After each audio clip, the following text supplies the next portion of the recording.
बात बहुत पुरानी है।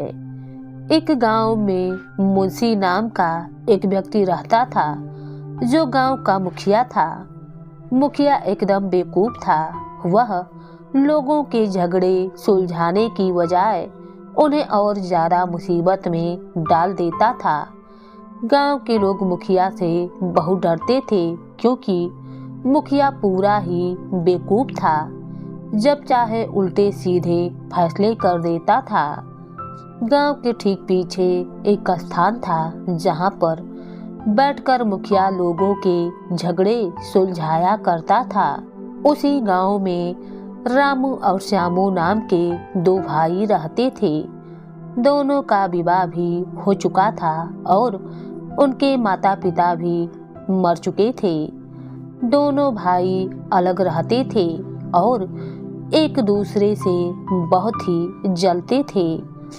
उन दोनों के हिस्से में एक आम का पेड़ आया हुआ था। आधा हिस्सा रामू का था तो आधा हिस्सा श्यामू का। एक दिन की बात है, श्यामू ने उस आम के पेड़ से कुछ आम तोड़ लिए। यह देखकर रामू को बहुत गुस्सा आया। उसने तुरंत श्यामू से कहा, तुमने फल क्यों तोड़ा? श्यामू ने जवाब दिया, मैंने तो अपनी जगह खड़े होकर फल तोड़ा है। आम का पेड़ मेरा है, तुम इस तरह फल नहीं तोड़ सकते हो। रामू ने झगड़ते हुए कहा, मैं तो इसी तरह रोज फल तोड़ दूंगा। श्यामू ने भी गुस्से में जवाब दिया। यह सुनकर रामू ने कहा, मैं मुखिया के पास जाऊंगा और तुम्हारी हरकतें भी बताऊंगा। हाँ चलो, मैं कौन सा डरता हूँ। मैंने कोई चोरी थोड़े ही ना की है, अपने हिस्से का ही तो आम तोड़ा हूँ ना। तुम तो पानी नहीं देते, देता हूँ, लेकिन तुम देखते नहीं हो। इस तरह दोनों में एक दूसरे से काफी देर तक बहस होती रही। आखिर में दोनों ने निश्चय किया कि अगली सुबह मुखिया के पास चलेंगे और मुखिया से ही झगड़े का फैसला करवाएंगे। सुबह होते ही दोनों मुखिया के पास पहुंचे और अपने झगड़े के बारे में मुखिया को बताने लगे। मुखिया थोड़ी देर सोच विचार किया और फिर कहा, यह सारा मामला आम के पेड़ का है। आम का पेड़ काट दो तो झगड़ा अपने आप ही खत्म हो जाएगा। यह सुनकर रामू बहुत ही हैरान हुआ, क्योंकि पेड़ उसका ही था। उसने ही पेड़ लगाए थे, लेकिन अलग होने पर मुखिया ने दोनों के हिस्से उसमें आधे आधे कर दिए थे। उसने बड़ी मेहनत से उसे पानी देकर बड़ा किया था, लेकिन मुखिया अपनी बात पर अड़ा रहा और आम का पेड़ कटवा दिया। बेचारा रामू और उसकी पत्नी यह सब देख रहे थे। उसकी पत्नी तो बहुत ही क्रोधित हुई। उसने कहा कि मुखिया ने यह सब हमारे साथ सही नहीं किया है, हमें न्याय मिलना चाहिए।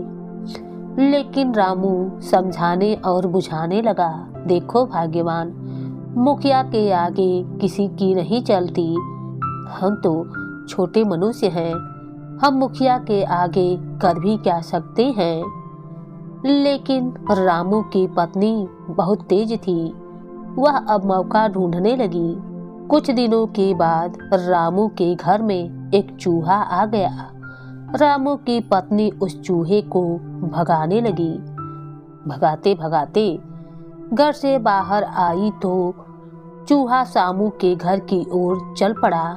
यह देखकर रामू की पत्नी खुश हुई और सोचने लगी, यह तो बहुत अच्छा हुआ, मैं इस चूहे के बदले ही अपना बदला पूरा करूंगी। अब हम मुखिया के पास दोबारा जाएंगे और उसे बताएंगे कि श्यामू ने चूहे पाल रखे हैं, ताकि वह हमारे घर का अनाज खराब करा सके। रामू की पत्नी सारी योजना रामू को सुनाने लगी और सुबह होते ही दोनों मुखिया के पास पहुंचे। मुखिया उन दोनों की बातें ध्यान से सुनता रहा और बोला, जाओ श्यामू को खबर करो कि मुखिया ने बुलाया है। एक व्यक्ति गया और श्यामू से खबर किया, जल्दी चलो, मुखिया ने तुम्हें बुलाया है। जब श्यामू मुखिया के पास पहुंचा तो मुखिया ने कहा, श्यामू, यह तुमने ठीक नहीं किया।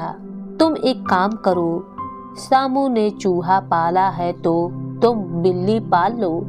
जैसे ही वह चूहा तुम्हारे घर आएगा, तुम्हारी बिल्ली उसे ही खा जाएगी और इस तरह तुम्हारा यह झगड़ा ही यहीं पर खत्म हो जाएगा। मुखिया की यह तरकीब सुनकर रामू और उसकी पत्नी काफी प्रसन्न हुए और उन्होंने तुरंत ही जाकर एक बिल्ली खरीद ली और उसे घर ले आए। अगली सुबह जैसे ही चूहा आया, बिल्ली ने उसे दबोच लिया और खा गई। अब यह बिल्ली श्यामू के घर जाती और उसके अनाज को तितर बितर करके चली आती। यह सब देखकर श्यामू की पत्नी काफी गुस्सा करने लगी। वह श्यामू को लेकर मुखिया के पास गई और आज हुई सारी घटना को मुखिया को विस्तार पूर्वक बता दिया। मुखिया ने यह सब सुनकर कहा, देखो श्यामू, अगर रामू की बिल्ली तुम्हारे घर आ रही है तो तुम एक काम करो, तुम एक कुत्ता ले आओ। इसके बाद रामू की बिल्ली तुम्हारे घर के आसपास भी नजर नहीं आएगी। श्यामू को मुखिया का यह उपाय काफी अच्छा लगा और वह तुरंत बाजार गया और एक पालतू कुत्ता ले आया। अगली सुबह बिल्ली जब श्यामू के घर आई तो श्यामू का कुत्ता उस पर भौंकने लगा। कुत्ते ने बिल्ली को दबोच लिया और खा गया।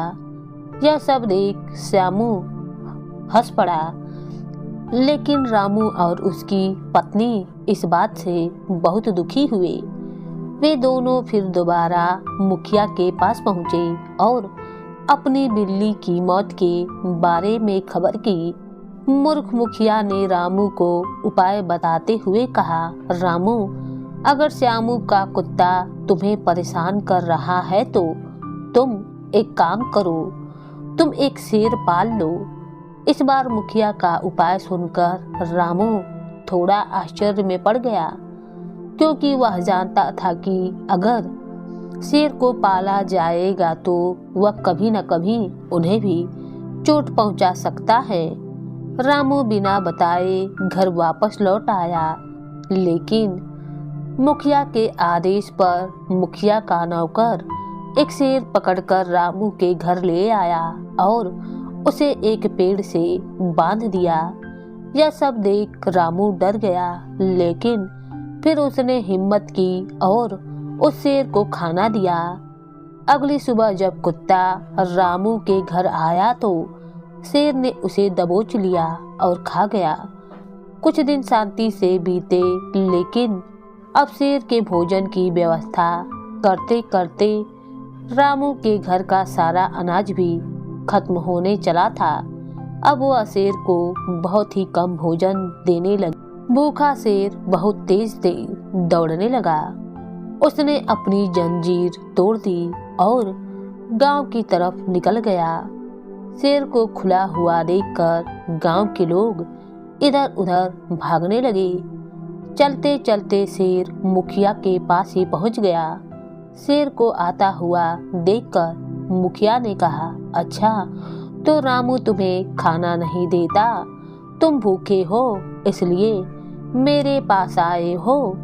इतना कहते ही शेर ने मूर्ख मुखिया के ऊपर ही हमला कर दिया और उसे ही खा गया। इस तरह मूर्ख मुखिया ने अपने फैसले से अपने ही प्राण गंवा दिए।